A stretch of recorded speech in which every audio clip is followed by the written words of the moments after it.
입만 이렇게 새부리처럼 쭉 돌출되는 분들이 있어요. 뾰족한 느낌.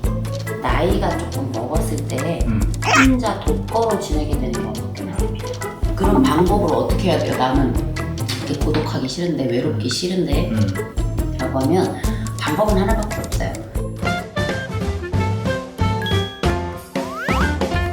안녕하세요 선생님. 네. 이번에 원숭이 상이라고, 원숭이 입이라고 해야 되나? 원숭이가 아니죠. 이거는 이제 인중이 제가 긴. 인중 얘기하다가 이제 노처녀, 노처녀가 좀 외로워지는 거에 대해서 얘기했다면 네. 그분들이 외로워진다고 해서 독거노인처럼 막 외롭지는 않아요. 근데 인간적으로 좀 외롭게 지내는 확률이 높은 분들이 있어. 입이 돌출인데 그냥 돌출이 아니라 새부리처럼 좀 약간 뾰족하게 나온 돌출형들이 있어요. 우리가 보면 아까 뭐 말했잖아. 원숭이처럼 이렇게 통으로 돌출이 된 분도 있고 아래턱 돌출된 분도 있고 위만 돌출된 분도 있고 위아래가 다 나왔는데 턱이 빵빵하게 그냥 다 돌출된 분도 있는가 하면 입만 이렇게 새부리처럼 쭉 돌출이 된 분들이 있어요. 뾰족한 느낌으로. 있어요. 있어요. 제가 생각나는 사람이 있습니다. 그래서 이렇게 돌출된 분들은 나이가 조금 먹었을 때 혼자 독거로 지내게 되는 경우가 꽤 많습니다.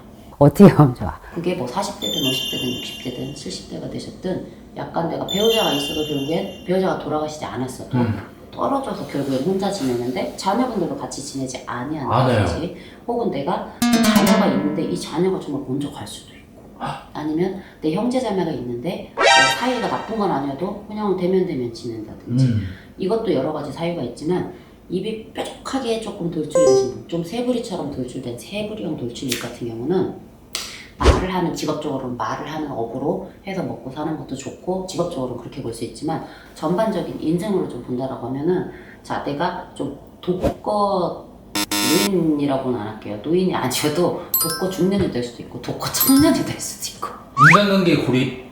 인간관계 고립까지는 아니에요. 인간관계랑은 좀 달라. 혼자 살게 돼요, 언젠가. 인생의 어느 순간들을 자꾸 혼자 보내게 돼요.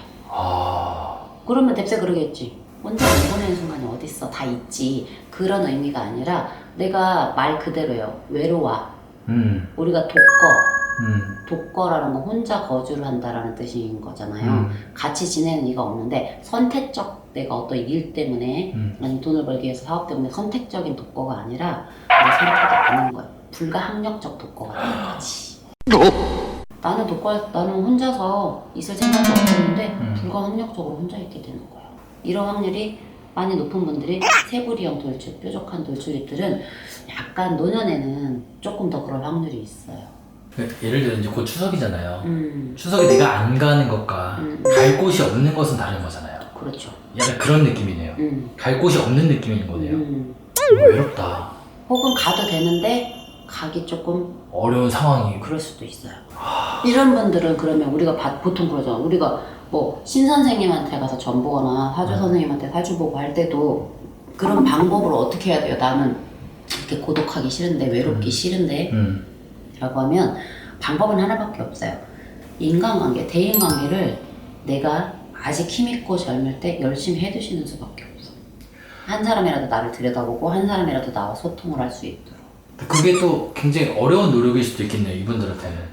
그쵸. 그걸 계속 꾸준히 이어간다는 게. 그래서 저는 그런 분들 같은 경우는 좀 사회생활, 외부로 나가는 활동을 조금 많이 하시라고 권장드리는 편이에요. 근데 약간 제가 핑계를 대지. 대인관계상에서 좀 봤을 때 손님이 오셨는데 나이가 이제 5, 60대야. 5, 60대이면 40대까지는 신경 안 써요.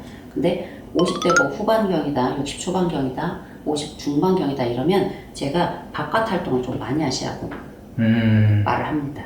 대인관계상에서 공적인 활동 많이 하라고 합니다. 공적인 활동. 우리가 사회적으로 어떤 단체에 들어가시거나 모임에 들어가시거나 조직을 갖거나 저는 뭐 교회를 다니시든 절을 다니시든 성당을 다니시든 어떤 식으로든 뭐 종교 활동을 하는 것도 굉장히 좋게 봐요. 그래서 내가 사회에 속해 있는 소속감을 무조건 가지시게끔 권장을 드리는 편이에요. 예를 들어서 뭐 돈 있어서 굿하고 부졌으면 좋겠지만 없으면 그런 거 하는 거죠. 그럼 개선이 될까요? 어느 정도 개선 효과는 있지만 여러분 뭐든지 그래요. 병이라는 것도 완치되는 병도 없고 완치되는 약도 없고 시간이 해결해주고 여러분들이 안 좋은 상황도 결국에 시간이 지나면서 해결이 되듯이 이게 있어. 사람들은 어떠한 처방, 어떠한 비방, 어떠한 솔루션을 주면 이게 완벽하게 해결이 되느냐. 물론 눈에 보이는 물질적인 건 해결이 되는 것도 있어요. 하지만 인간에 대한 문제는 100% 해결되는 게 없어. 조금 더 개선이 되는 것 뿐이지. 오, 소름 돋았어, 정말. 그러니까 애초에 욕심을 부리지 마요. 어떤 문제가 있을 때 그걸 한 번에 내가 인간적인 문제를 다 해결할 수 있을 거라는 거는 생각을 가지면 안 돼. 인간이 불완전한 존재니까 모든 문제 자체도 불완전하게 해결이 될 수밖에 없어. 거기에 대해서 적응을 하는 것 뿐인 거예요. 감사합니다. 갑자기 왜 자꾸 문제가 뭐 얘기하다가 철학적으로 가? 아, 근데 선생님 굉장히 철학적 견해나 깊이가 있으시잖아요. 앞선 몇 개는 그러지 않았어. 안 담아서 그렇지. 아, 감사합니다 선생님. 네. 아 그래서 남자분들이 많이 오는 걸 수도 있겠다. 맞죠? 맞아요. 그렇죠. 괜히 이런 얘기를 깊이 있게 할 수 있는 받아줄 수 있는 사람이 많이 없거든요. 남자 손님 들으시면 그런 거 많이 하죠. 혼자 계시는 분들도. 구독, 좋아요 많이 2번 말고 제발.